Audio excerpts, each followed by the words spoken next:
On the morning of March 15, 1889, employees at Newport, Rhode Island's prestigious Belmont Hotel, made a discovery that would trouble the city's upper class for years to come. Room 237, permanently reserved for a renowned American socialite, was empty. The silk curtains remained drawn. Champagne glasses from a private gathering the night before sat untouched on the marble table, and an unsigned letter lay abandoned on the desk. Isabella Fairmont, a woman who had once captivated presidents and princes, had disappeared into the March fog, leaving only the lingering scent of French perfume and a puzzle that authorities would spend 4 decades attempting to solve. Their investigation would uncover revelations so damaging that 3 influential families paid substantial sums to have police records permanently sealed. To understand why Isabella Fairmont's vanishing sent tremors through America's most powerful circles, we must return to where everything started. In 1881, Newport society centered around summer estates that cost more to construct than entire municipalities. The industrial boom had created a new aristocracy of railroad tycoons, steel magnates, and shipping dynasties, and their wealth was most ostentatiously displayed along Newport's Bellevue Avenue. Among these industrial titans and their carefully curated social circles, Isabella Fairmont held the highest position. Born Isabella Catherine Aldridge in 1859, she possessed a rare combination of established Boston lineage and substantial wealth that made her indispensable to Newport's social structure. Her father, shipping magnate Cornelius Aldridge, had amassed his fortune transporting goods along the eastern seaboard, while her mother traced her ancestry to one of the original Massachusetts Bay Colony families. This heritage, combined with Isabella's remarkable beauty featuring raven black hair, piercing blue eyes, and a figure that made French designers weep with inspiration, had secured her status as the unofficial monarch of summer society. Her 1878 marriage to Theodore Fairmont had been considered the wedding of the decade. Theodore, inheritor of a Pennsylvania steel fortune, possessed the kind of serious, dependable character that complemented Isabella's vivacious nature. Their Newport residence, Rosecliff Manor, featured 70 rooms, Italian marble imported at enormous expense, and gardens requiring a staff of 20 to maintain. Isabella's summer gatherings became legendary affairs where senators mingled with European nobility, where business transactions worth millions were negotiated over champagne and caviar, and where a single invitation could guarantee one's social standing for life. Local newspapers devoted considerable coverage to her activities. The Newport Daily News published a weekly feature simply titled Mrs. Fairmont's Week, chronicling her charitable work, fashion selections, and guest lists. She supported the arts with genuine passion, financing the construction of Newport's first proper theater and personally choosing the European musicians who performed at her gatherings. Her influence reached beyond social events. Railroad executives valued her perspective on business matters, politicians sought her support, and even President Chester Arthur had dined at her table during the summer of 1883, yet beneath the glittering surface of Isabella's carefully constructed life, darker currents were beginning to emerge. The very social machinery that had elevated her to such heights operated on gossip, rumor, and the constant threat of scandal. In Newport's hermetically sealed world of inherited wealth and manufactured propriety, reputation meant everything, and reputations could be destroyed with surgical precision. The initial whispers began during the summer of 1884 in what society writers would later describe as the season of shadows. It started innocuously enough when Isabella was observed dining alone with Jonathan Pembroke, a charismatic young architect who had been hired to design additions to several Newport mansions. Pembroke, barely 30 and possessed of the kind of romantic intensity that made society matrons nervously fan themselves, had arrived in Newport with impeccable credentials and a mysterious past that only enhanced his appeal. Jonathan Pembroke's arrival in Newport had been orchestrated with military precision, his previous work including a Gothic revival mansion for a Pittsburgh steel baron and the restoration of a colonial estate in Virginia, demonstrated both artistic vision and practical expertise. But it was his personal magnetism that truly set tongues wagging. Tall and lean, with dark hair that perpetually fell across his forehead and intense green eyes that seemed to penetrate the elaborate pretenses of high society. Pembroke possessed something Newport, usual array of suitable gentlemen, lacked: danger. Isabella first encountered him during a committee meeting for the proposed Trinity Church expansion. She had been reviewing architectural plans when Pembroke entered the room, and witnesses later recalled the electric moment when their eyes met across the mahogany conference table.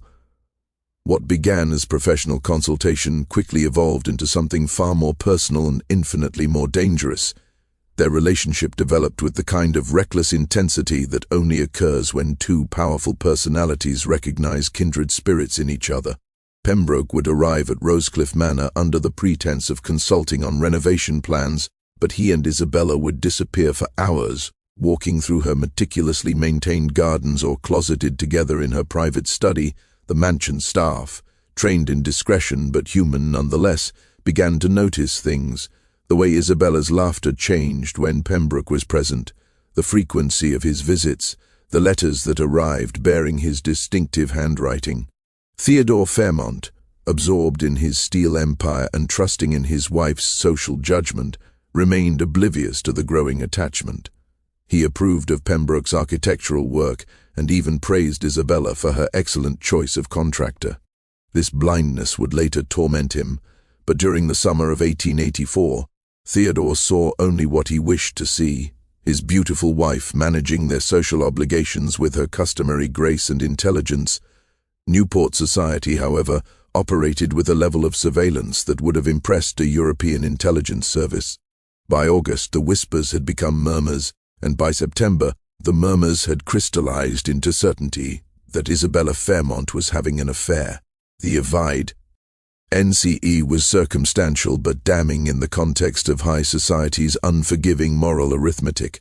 She had been observed entering Pembroke's temporary studio on Thames Street. They had been seen sharing intimate conversation at the casino, their heads bent together in a way that suggested secrets. Most damaging of all, Mrs. Cornelius Vanderbilt's personal maid claimed to have witnessed a passionate embrace between the two in the conservatory at a private dinner party. The social machinery that had elevated Isabella now turned against her with mechanical precision. Invitations to exclusive gatherings began to arrive less frequently. Former friends adopted a cooler tone in their conversations, and the careful choreography of Newport society, which had once revolved around Isabella's preferences and schedule, subtly reorganized itself to minimize her importance. Isabella, however, seemed almost oblivious to the changing climate. Friends later described her as being in a state of intoxication, not from alcohol, but from the kind of consuming passion that renders its victims incapable of rational thought. She continued to see Pembroke with increasing boldness, as if daring society to confront her directly. This defiance, which might have been admirable in other circumstances, only served to accelerate her fall from grace. The scandal broke publicly on October 12, 1884, in the most damaging way possible through the morning edition of the New York Herald. A society columnist known only as Observer published a detailed account of Isabella's affair under the headline "Newport's Fallen Angel." The article, written with the kind of precise malice that suggested inside knowledge, laid out the evidence of Isabella's relationship with Pembroke in devastating detail. The Herald article contained information that shocked even Newport's gossip-hardened elite. According to the columnist, Pembroke was not merely an architect seeking romantic adventure with a bored socialite. He was, the article claimed, a man with substantial gambling debts and a history of relationships with wealthy women in other cities. The piece suggested that Isabella had been providing him with money, substantial sums drawn from her personal accounts, and that several valuable pieces from the Fairmont art collection had been quietly sold to cover his debts. The revelation hit Theodore Fairmont like a physical blow. His wife had not merely been unfaithful, she had potentially been swindled by a professional fortune hunter. The humiliation was compounded by the realization that his business associates, social peers, and domestic staff had all been aware of the situation while he remained in ignorance. The confrontation between Theodore and Isabella took place on the evening of October 13th in the library at Rosecliff Manor. According to Theodore's later testimony to private investigators, Isabella initially denied the affair but broke down when presented with bank records showing the money transfers. She admitted to the relationship but insisted that her feelings for Pembroke were genuine and that she had given him money out of love, not manipulation. Theodore's response was swift and unforgiving. He demanded that Isabella end all contact with Pembroke immediately, return to Boston for the winter season, and submit to a period of social rehabilitation that would allow them to eventually restore their reputation. Isabella's refusal was equally immediate and absolute. She declared that she loved Pembroke, that her marriage had been a mistake, and that she intended to seek a divorce, a scandalous proposition that would have ruined both their social positions permanently. The household staff later reported hearing raised voices from the library until nearly midnight, followed by the sound of doors slamming and Isabella's footsteps on the marble staircase. When Theodore emerged the following morning, his face bore the hollow expression of a man who had aged a decade overnight. Isabella's defiance came at a cost that extended far beyond social embarrassment. Theodore's investigation into their finances revealed that she had transferred nearly $50,000 to Pembroke over the course of 4 months, a sum equivalent to over $1 million in current currency. More disturbing still were the discoveries made when Theodore's lawyers examined the sales of artwork and jewelry that Isabella had claimed were routine updating of their collection. Several pieces, including a diamond necklace that had belonged to Theodore's mother, had been sold for significantly less than their appraised value, suggesting either poor judgment or deliberate deception. The final blow came when Theodore's private investigators tracked down Pembroke's previous addresses in Pittsburgh, where they discovered he had been involved with the wife of a prominent businessman, receiving substantial sums of money before disappearing suddenly when the relationship was discovered. In Richmond, a similar pattern had emerged with the widow of a tobacco fortune. The investigators report pain. Ted, a picture of a sophisticated confidence man who targeted lonely, wealthy women with surgical precision. When Theodore presented this evidence to Isabella, her reaction surprised even him. Rather than expressing shock or betrayal, she became defensive of Pembroke, insisting that his previous relationships had been different and that their love was genuine.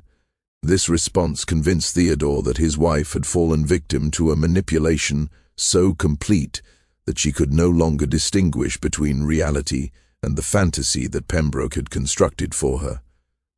By November 1884, Isabella Fairmont's position in Newport society had become untenable. The Herald article had been reprinted in newspapers across the country, transforming what might have been a local scandal into a national spectacle. The story had everything that readers craved: wealth, beauty, betrayal, and the downfall of someone they had been encouraged to both admire and resent. Theodore's ultimatum was simple and non-negotiable. Isabella must publicly renounce her relationship with Pembroke, submit to a year of virtual exile from society, and accept severe restrictions on her personal finances and social activities. In exchange, he would not pursue divorce proceedings and would gradually work to rehabilitate their reputation through charitable work and careful social engineering. Isabella's response was to disappear for 3 days. She was discovered by her personal maid on November 15th, staying under an assumed name at a modest boarding house in Providence. When confronted by Theodore and his lawyers, Isabella presented them with a proposal that was either desperate brilliance or complete madness. She would expose the entire network of social corruption that she claimed existed within Newport's elite circles. According to Isabella, her affair with Pembroke had provided her with access to information that could destroy several prominent families. She claimed that Pembroke, during their intimate conversations, had revealed details about his architectural commissions that included hidden rooms, secret passages, and concealed safes in several Newport mansions. More damaging still, she alleged that these modifications had been requested by clients who were using them to hide evidence of illegal business practices, tax evasion, and other criminal activities. Isabella's threat was specific and terrifying in its implications. She claimed to have documentation proving that Senator William Blackstone had hidden evidence of bribery in a concealed compartment behind his library fireplace. She alleged that railroad magnate Charles Pemberton was storing forged documents related to land acquisition in a secret room beneath his wine cellar. Most explosively, she insisted that she possessed evidence linking 3 Newport families to a conspiracy to manipulate steel prices during government contract negotiations. Theodore's lawyers were skeptical, but they were also terrified. In the highly interconnected world of industrial-age business, accusations of this magnitude could trigger investigations that might expose legitimate business practices that operated in legal gray areas. Even if Isabella's claims were false, the scandal of her making them publicly would be devastating to everyone involved. The meeting that took place on November 20th, 1884, in the private dining room of the Belmont Hotel included representatives from 5 of Newport's most powerful families. Isabella presented her demands with the cool precision of a seasoned negotiator: $100,000 in cash, Pembroke's debts to be quietly settled, and guaranteed safe passage for both of them to Europe, where they would remain permanently. In exchange, she would disappear from American society forever and take her allegations with her. The negotiation lasted 6 hours. By midnight, a deal had been struck, but with modifications that Isabella had not anticipated. The families would provide the money and ensure that Pembroke's debts were settled, but they insisted on additional conditions. Isabella and Pembroke would travel separately, they would not contact each other for at least 2 years, and they would both sign legally binding agreements never to return to the United States or communicate with any member of Newport society. Isabella agreed to the terms, but witnesses later reported that she seemed different during the final negotiations, distracted, almost dreamy, as if her thoughts were elsewhere. When asked if she understood the permanent nature of the exile she was accepting, she simply smiled and said that some sacrifices were worth making for love. The money was delivered to Isabella's hotel room on November 25, 1884. She was scheduled to depart for Europe on December 2nd, sailing from New York on the steamship Britannica. Pembroke had already left for England, departing 3 days earlier on a different vessel. Everything seemed arranged for what amounted to the most expensive love story in American social history. Isabella Fairmont would never board the Britannica, and the mystery of what happened to her during those final 7 days would haunt Newport society for the rest of the century. Isabella's last week in America unfolded with the kind of meticulous planning that suggested either careful preparation or mounting desperation. She had checked out of her Providence boarding house and returned to Newport, taking a suite at the Belmont Hotel under her maiden name. The choice was symbolically appropriate, as she was in effect reverting to her identity before marriage, before scandal, before the chain of events that had led to her exile. The hotel staff later reported that Mrs. Fairmont seemed remarkably calm during her stay. She took her meals in her room, received no visitors, and spent most of her time writing letters. The hotel's desk clerk, a young man named William Chen who had immigrated from California's mining country, noted that she mailed at least a dozen letters during her stay, though he could not recall the addresses or recipients. On November 28th, Isabella made an unusual request, asking the hotel concierge to arrange for a photographer to take a formal portrait. The photographer, Marcus Steinberg, who had recently opened a studio specializing in society portraits, later described the session as one of the strangest of his career. Isabella posed for nearly 2 hours, insisting on multiple photographs in different poses and lighting conditions. She paid in cash and requested that the plates be developed immediately, waiting in his studio while the images were processed. Steinberg's description of Isabella during the session was haunting. She was still a beautiful woman, but there was something in her eyes, a kind of fierce determination mixed with profound sadness. She kept adjusting her jewelry, particularly a ruby brooch that she said had belonged to her grandmother. When he suggested she might want to schedule another session after returning from Europe, she just smiled and said that wouldn't be necessary. The photographs, which surfaced decades later during the probate of Steinberg's estate, showed Isabella in formal attire, her dark hair perfectly arranged, her expression serene but somehow final. In several of the images, she appeared to be looking past the camera, as if seeing something or someone that existed outside the photographer's studio. On December 1st, Isabella's behavior became even more unusual. She hired a carriage and spent the entire day visiting locations around Newport that had been significant in her social life. The casino where she had met so many important people, Trinity Church where she had been married, the cliff walk where she had strolled with visiting dignitaries. The carriage driver, Thomas McGillicuddy, later told police that Mrs. Fairmont seemed to be saying goodbye to each location, spending long minutes in silent contemplation at each stop. That evening, Isabella returned to the Belmont Hotel and requested that a late dinner be sent to her room. The hotel's night manager, Robert Sterling, personally delivered the meal, and later reported that Isabella seemed agitated but determined. She had changed from her day dress into an elegant evening gown of deep blue silk, and her jewelry, including the ruby brooch from the photography session, caught the lamplight as she moved about the room. She thanked him for the service during her stay and gave him a tip that was far too generous for the circumstances. When he protested, she said that generosity was one of the few privileges that money provided, and she wanted to exercise that privilege while she still could. The final confirmed sighting of Isabella Fairmont occurred at approximately 11:30 in the evening on December 1st, 1889. Hotel night clerk William Chen saw her descending the main staircase, dressed in a dark traveling coat and carrying a small leather valise. She moved with purpose but without haste, nodding politely to Chen as she crossed the lobby. When he asked if she needed assistance with transportation, she declined, saying that her arrangements had already been made. Chen watched through the hotel's front windows as Isabella walked out into the December night.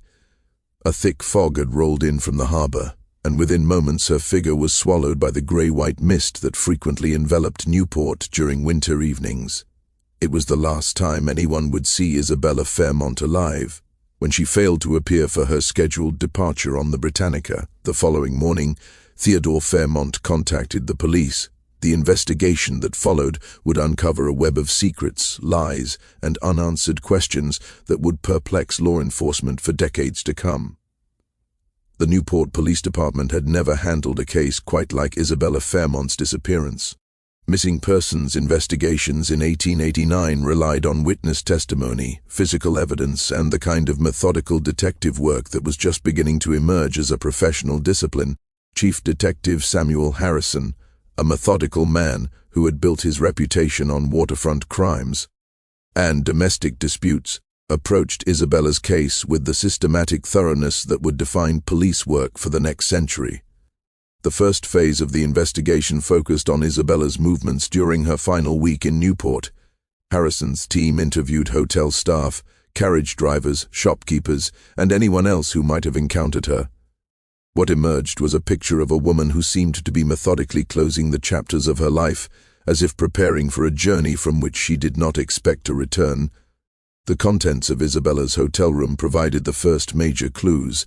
Her clothing and personal effects were neatly arranged, suggesting either hasty departure or careful preparation. More intriguing was what was missing. Several pieces of valuable jewelry, including a diamond bracelet that hotel staff had seen her wearing earlier in the week, were nowhere to be found. Her personal papers included drafts of letters that appeared to be final messages to family members, though the completed versions were never located. Most puzzling was a partially burned document found in the room's fireplace. The fragments that survived the flames contained what appeared to be financial calculations and several names, including J.P., presumably Jonathan Pembroke, and W.B. The latter initially mystified investigators until they realized it likely referred to William Blackstone, the senator whom Isabella had allegedly threatened to expose. Detective Harrison's investigation took a dramatic turn when he attempted to contact Jonathan Pembroke in London. The address that Isabella's lawyers had been given proved to be a mail forwarding service, and Pembroke himself seemed to have vanished as completely as Isabella. British authorities responding to Harrison's inquiry reported that no one matching Pembroke's description had registered at any of London's major hotels or boarding houses. This discovery led Harrison to a disturbing conclusion. Either Pembroke had been using a false identity, or he had never actually left for Europe at all. The steamship records confirmed that someone named Jonathan Pembroke had booked passage to London, but the shipping line's manifest showed that the passenger had never boarded the vessel. As Harrison dug deeper into Pembroke's background, a more sinister picture began to emerge. The architect's credentials, while impressive, were difficult to verify completely. His previous work in Pittsburgh and Richmond was real, but investigators discovered that he had left both cities under questionable circumstances, abandoning projects and leaving unpaid debts. More disturbing was the pattern of relationships with wealthy women that had marked his career in each location. The most shocking discovery came when Harrison's team examined the architectural modifications that Pembroke had made to several Newport mansions. Working with local building inspectors, they confirmed that at least 3 houses contained the kind of hidden compartments and secret passages that Isabella had described. However, these modifications had been completed months before Isabella's affair with Pembroke became public knowledge, suggesting that his relationship with her might have been planned from the beginning. The investigation's focus shifted when Harrison received an unexpected visitor, Mrs. Margaret Winthrop, an elderly woman who had worked as a seamstress for several Newport families. Mrs. Winthrop claimed to have information about Isabella's disappearance, but she insisted on speaking privately and demanded assurance that her identity would be protected. Mrs. Winthrop's story was both fascinating and terrifying. According to her account, she had been working late in the sewing room at the Pemberton mansion on the night of December 1st when she heard voices from the main house. Curious about who might be visiting at such a late hour, she had positioned herself near a window that overlooked the mansion's rear courtyard. What she witnessed, she claimed, was a clandestine meeting between Isabella Fairmont and 2 men she did not recognize. The conversation appeared to be heated, with Isabella gesturing emphatically while the men remained still and watchful. After approximately 20 minutes, one of the men handed Isabella what appeared to be a package or envelope, and she departed with them in a closed carriage. Mrs. Winthrop's account was both compelling and problematic. She could not provide detailed descriptions of the 2 men, claiming that the lighting had been poor and her vantage point limited. Moreover, her reputation in Newport was somewhat questionable, as she had been dismissed from previous positions for gossiping about her employer's private affairs. Harrison was inclined to dismiss her testimony until she provided a detail that only someone who had actually been present could have known. Isabella had been wearing the ruby brooch that the hotel staff had noticed, and it had caught the moonlight in a distinctive way. The breakthrough in Detective Harrison's investigation came from an unexpected the financial records of the 5 Newport families who had negotiated Isabella's exile agreement. Working with a federal investigator who specialized in financial crimes, Harrison discovered a series of money transfers that painted a disturbing picture of the events leading up to Isabella's disappearance. The $100,000 that was supposed to fund Isabella's European exile had been transferred to a New York bank account opened under the name I.C. Aldrich, Isabella's maiden name and initials. However, the account had never been accessed. The money remained untouched, suggesting that Isabella had never had the opportunity to claim it. More significantly, the account had been opened by someone using forged documents, and the handwriting on the banking papers did not match Isabella's distinctive script. This discovery led Harrison to a chilling conclusion. Someone had been impersonating Isabella during the final negotiations, or the entire exile agreement had been an elaborate deception designed to provide cover for more sinister plans. The investigation took on new urgency when Harrison discovered that Jonathan Pembroke had not disappeared.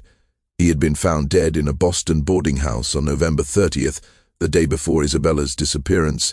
The cause of death was officially listed as heart failure, but the boarding housekeeper reported that Pembroke had been visited by 2 well-dressed gentlemen on the day he died. The men had claimed to be business associates and had spent several hours with Pembroke in his room before departing quietly. Pembroke's death had been reported in Boston newspapers, but the story had not reached Newport until several days later. This timing suggested that Isabella might not have known about Pembroke's death when she made her final arrangements on December 1st. If she had been planning to meet him or join him in exile, she would have been walking into a trap. Harrison's investigation now focused on identifying the two men who had visited Pembroke in Boston and who Mrs. Winthrop claimed to have seen with Isabella on the night she disappeared. The breakthrough came when he discovered that several of the Newport families had employed the same private security firm, Pinkerton Detective Agency, to handle sensitive matters related to the Isabella scandal. The Pinkerton files, obtained through legal pressure applied by federal investigators, revealed the existence of what amounted to a conspiracy to permanently silence Isabella Fairmont.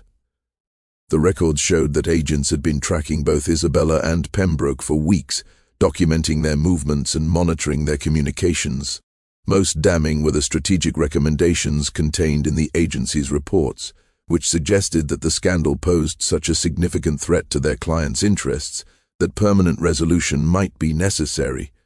The euphemistic language of the Pinkerton reports was chilling in its implications. References to neutralizing the threat and ensuring permanent discretion suggested that the detective agency had moved beyond surveillance into more sinister territory. One report dated November 28 recommended immediate action to prevent exposure of client interests and noted that the target's emotional instability provides optimal cover for various outcomes. The most shocking discovery came when Harrison examined the original architectural plans for the hidden compartments that Pembroke had built in the Newport mansions. The plans included detailed specifications for a sophisticated hiding place beneath the wine cellar of the Pemberton mansion, a space large enough to conceal far more than documents or valuables. Working with federal investigators and local building inspectors, Harrison obtained a warrant to examine the Pemberton mansion's basement. What they discovered on February 14, 1890, would haunt everyone involved in the investigation for the rest of their lives. The search of the Pemberton mansion began at dawn on Valentine's Day, 1890. Detective Harrison had assembled a team that included federal investigators, local police officers, and a building inspector who specialized in structural modifications. The mansion's current resident, Charles Pemberton, had departed for his New York residence immediately after the warrant was issued, leaving behind a house that seemed frozen in time, its elegant rooms bearing witness to the kind of wealth and privilege that had defined industrial age Newport.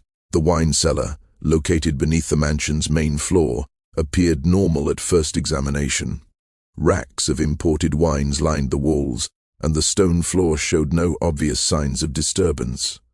But the building inspector's measurements revealed a discrepancy. The cellar's dimensions did not match the architectural plans on file with the city. There was approximately 8 feet of unaccounted space behind the north wall.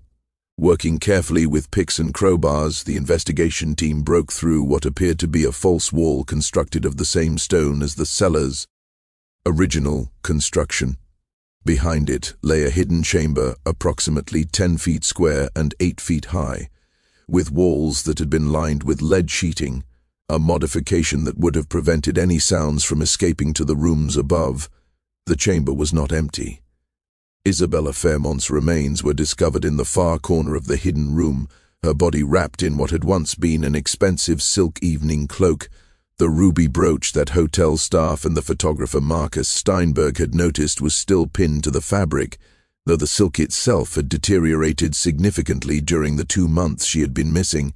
The coroner's examination revealed that Isabella had died from chloral hydrate poisoning, a method that had become increasingly popular among professional killers because it was difficult to detect and could be administered without the victim's knowledge.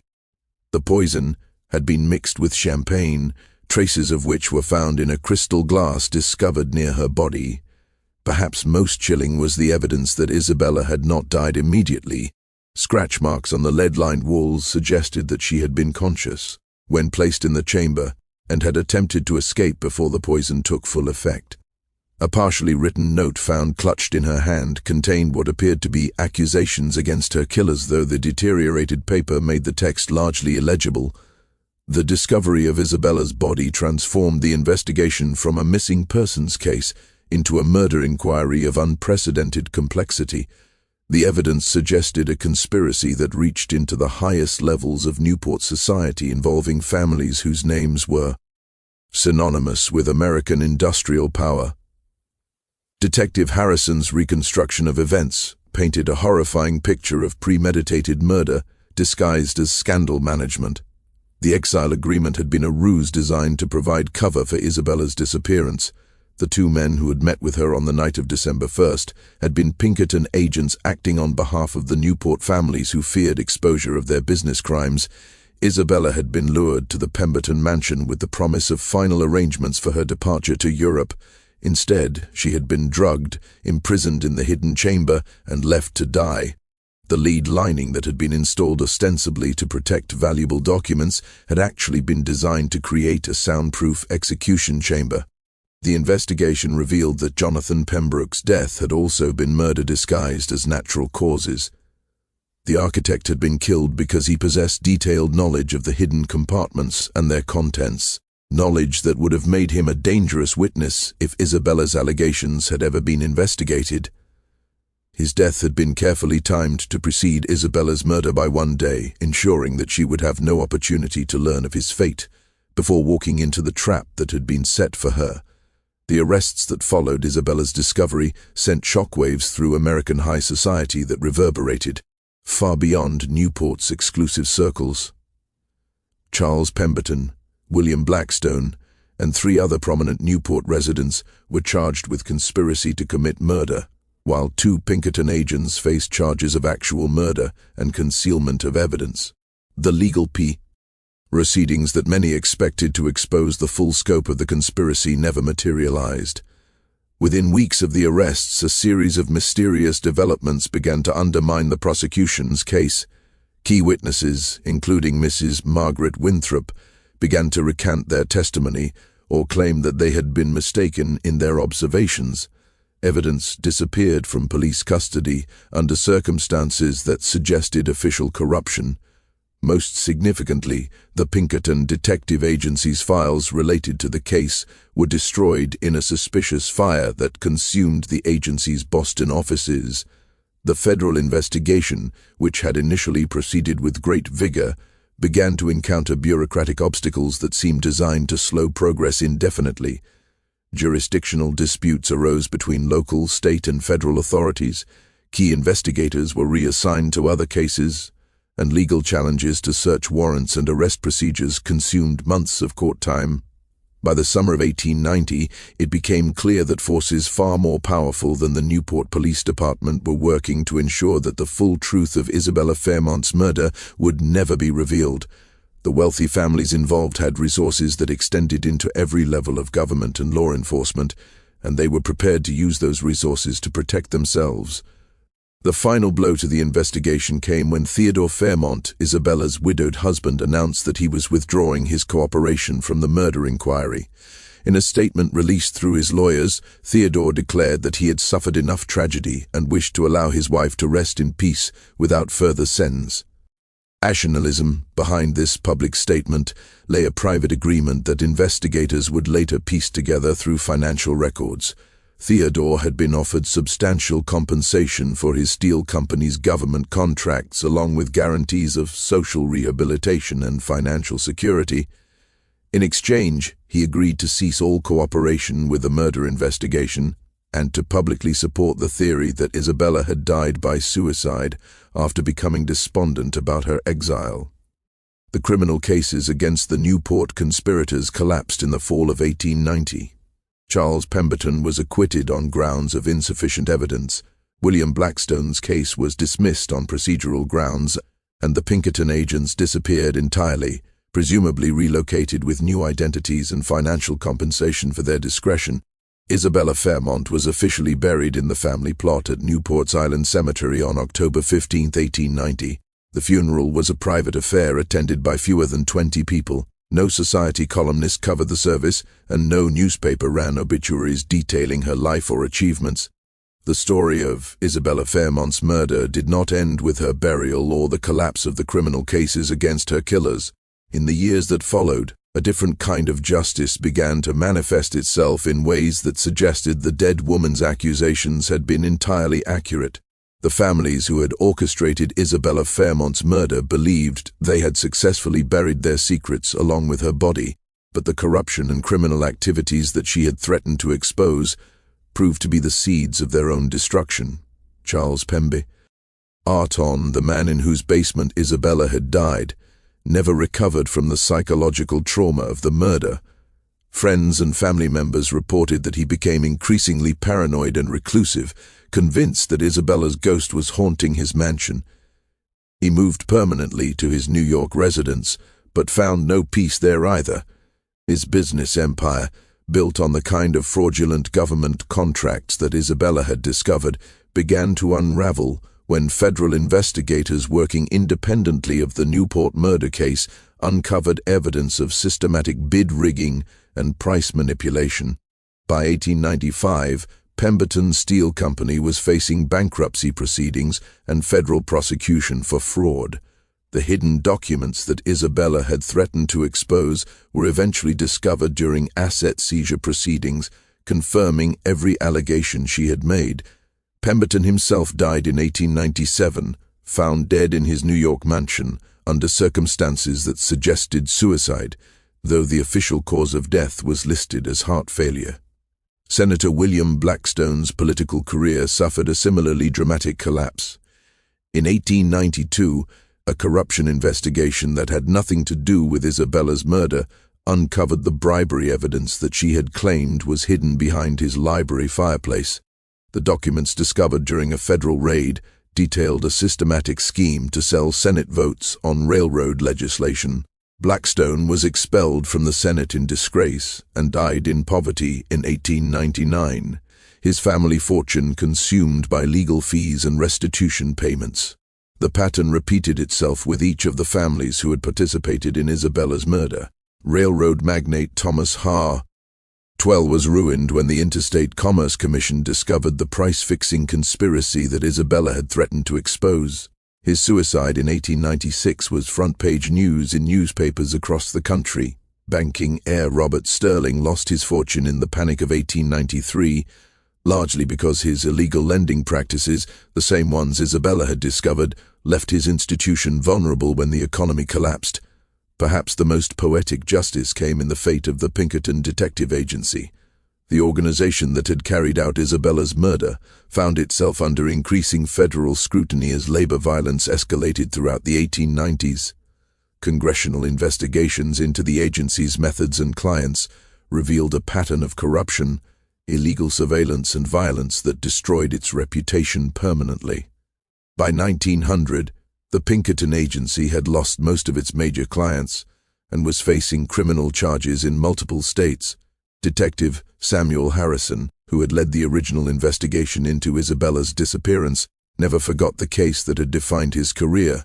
After retiring from the Newport Police Department in 1905, he spent his remaining years compiling a detailed record of everything he had discovered about the conspiracy.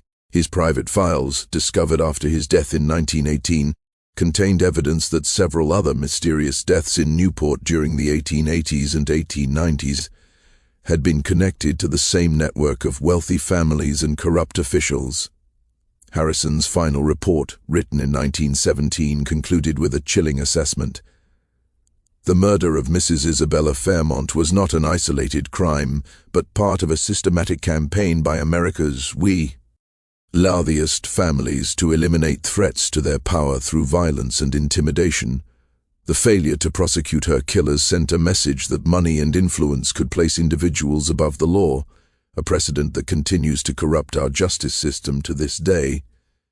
The Isabella Fairmont case became a cautionary tale that was whispered about in Newport society for decades.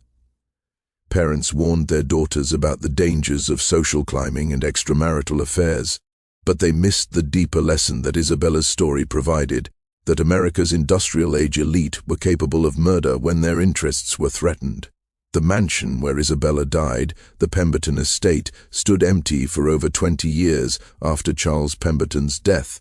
Local residents reported strange occurrences, lights appearing in windows of the supposedly vacant house, sounds of music and laughter carrying across the grounds during winter evenings, and the persistent scent of French perfume in rooms that had been sealed for decades.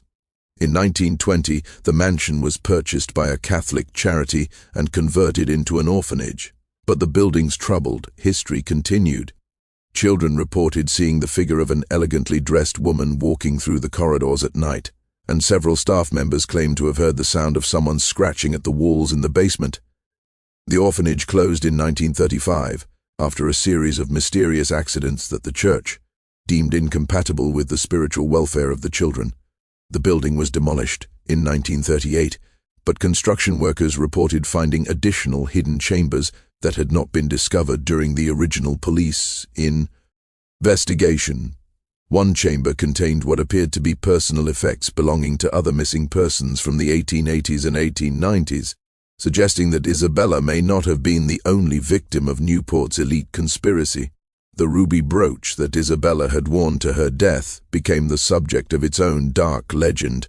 After being held as evidence for several years, it was eventually returned to Theodore Fairmont, who immediately donated it to a Boston museum.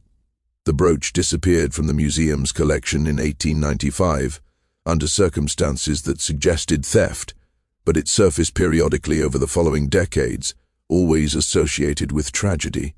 In 1902, the brooch was discovered among the possessions of a New York socialite who had died in what appeared to be a suicide. In 1918, it was found in the jewelry box of a Philadelphia heiress who had died under mysterious circumstances during the influenza pandemic. Each time the brooch appeared, its owner suffered a fate that echoed Isabella's own tragic end. Theodore Fairmont never remarried. He lived quietly in Boston until his death in 1923, spending his final years engaged in philanthropic work focused on protecting women from domestic violence. His will included a substantial endowment for a foundation dedicated to investigating unsolved crimes against women, though he never publicly acknowledged the connection to his first wife's murder. The Fairmont Foundation, established after Theodore's death, quietly funded investigations into dozens of suspicious deaths involving wealthy families throughout New England. While the foundation never solved any cases as dramatic as Isabella's murder, it helped bring attention to a pattern of violence against women that had been systematically ignored by law enforcement agencies more concerned with protecting the powerful than seeking justice for the vulnerable. Perhaps the most enduring mystery surrounding Isabella Fairmont's death was not who killed her or why, but what became of the evidence she had gathered about the Newport conspiracy.